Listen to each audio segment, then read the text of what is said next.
Well, Shaka, for this segment, I want to take the top six finishers in the Premier League last year and see if there's someone in each team who may or may not be surplus to requirement. We've picked one player from each of the six who might be surplus to requirement, might be of interest elsewhere, or might be worth keeping. And I want to start with Raheem Sterling because this is a player who generates so much chat, so much talk about his ability, about the chances he needs before he scores, about everything that happens in Raheem Sterling's world. And there's a lot of talk that Manchester City may be prepared to move him on to Chelsea. Before we even get to that, should City be looking to keep Raheem Sterling or potentially use him and move him on so they can get others, or they can have the squad that they want? I think Raheem Sterling is moving on. He's not shown any appetite to sign a new Manchester City contract, or certainly the contract that Man City are prepared to put on the table. A year left on his contract, so at least you get something for him now. So I think it makes sense from a business perspective for Manchester City to move Raheem Sterling on.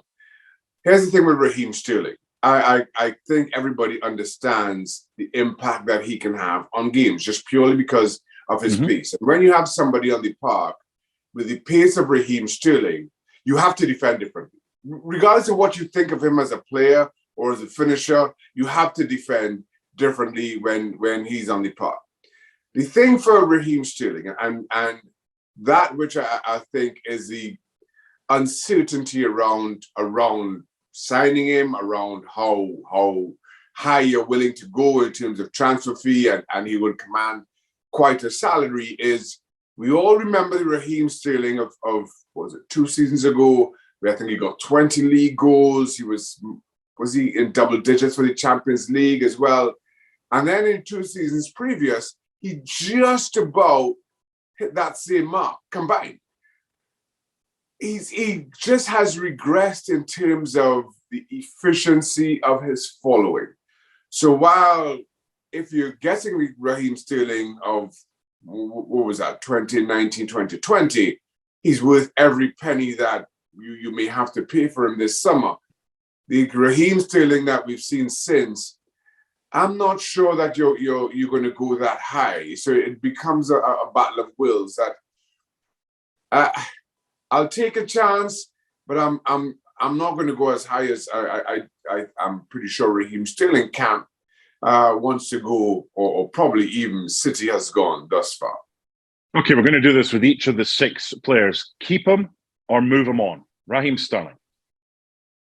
Move him on. Okay.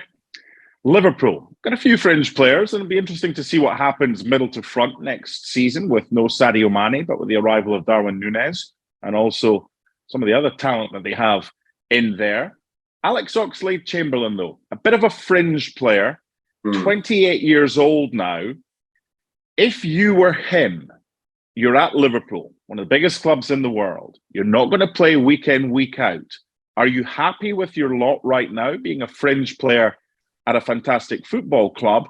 Or do you think, you know what, I feel I could challenge myself a little bit more and go elsewhere and get more game time? What would you do? I think Oxlade-Chamberlain can challenge himself a bit more. I think he's a player I really like a lot. But while I say he can challenge himself a lot, injuries are concern. So who's willing to take that gamble on Oxlade-Chamberlain? He started 9 league games this season. He's only started 2 this calendar year. What kind of service do you get out of Oxlade-Chamberlain? And now here's the other side to that same coin. If Oxlade-Chamberlain recognizes that because of his injury history, because of how he may have to train and curtail and rehab, that Liverpool are willing to stick by him, to offer him all the support that he needs, he's at a great football club. So if he recognizes that he can only get 12 or 15 games a season, regardless of who it is, if you're going to get 12 or 15 games a season, there's no better place to do it than Liverpool. Okay, keep or move him on? It depends. If he's only going to play 12 to 15 games, keep. If he can get 25 to 30 games in a season, move him on. 78 goals in 127 appearances for RB Leipzig. A fantastic goal-scoring record for Germany.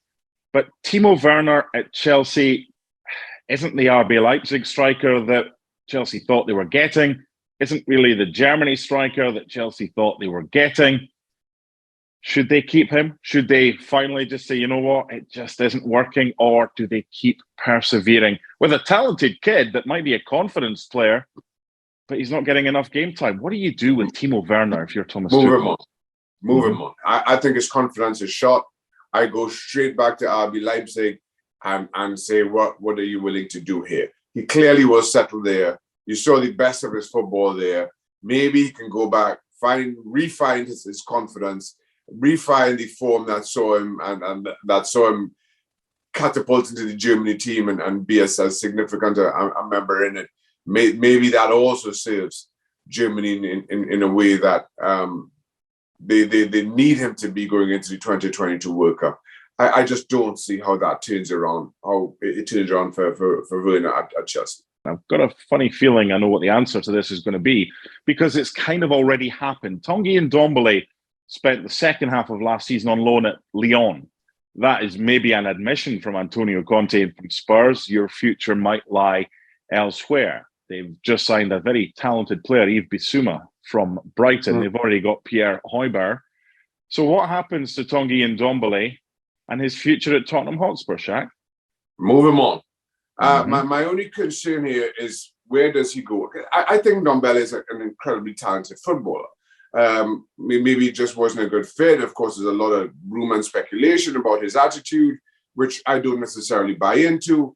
But at the same time, he spent the second half of the season at Lyon, as you just pointed out, Mark, and didn't really start as many games as I would have thought. But I know how good a player he can be. If I have a manager who can, you need a very good man manager, I take that chance. I take that chance on the talent and trust that my outstanding man manager of a head coach can get the best out of Tanguy and Ndombele.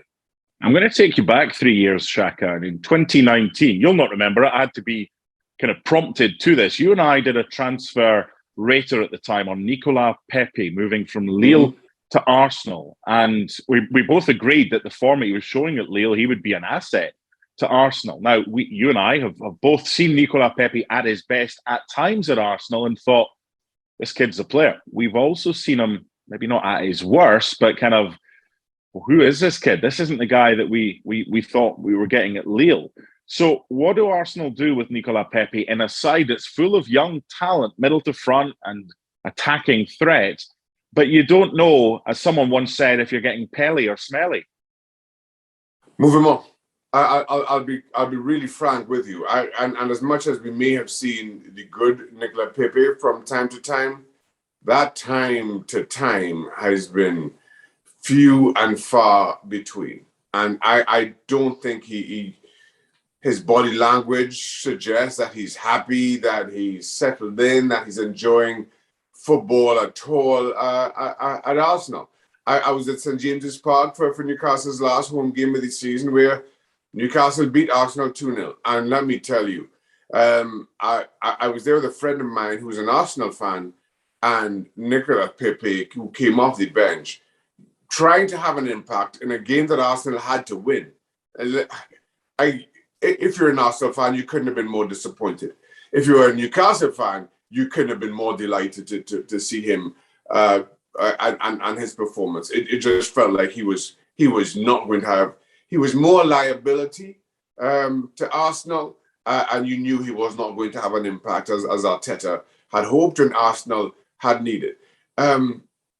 Very good at Lille. Maybe he just goes back to Lille, or at the very least somewhere in Ligue 1. But I'm not sure who or which other or what club in which other league takes a chance on Nicolas Pepe.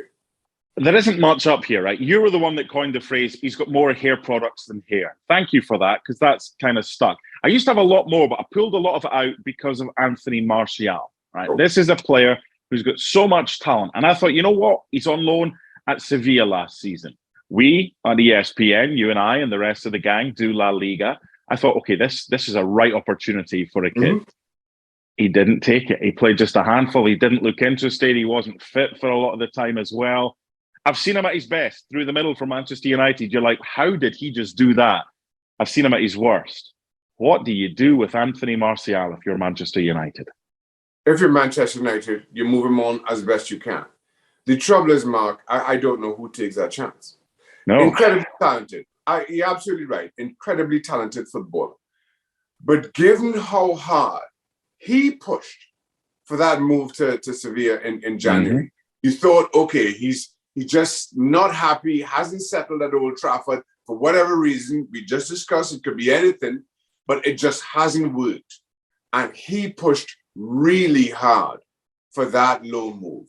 And you thought that once he pushed as hard as he did, he would recognize the opportunity and take it. And it was disappointing in the end. And seeing that, seeing how he pushed for that move, how he made it happen, and then how quickly it all just fell flat.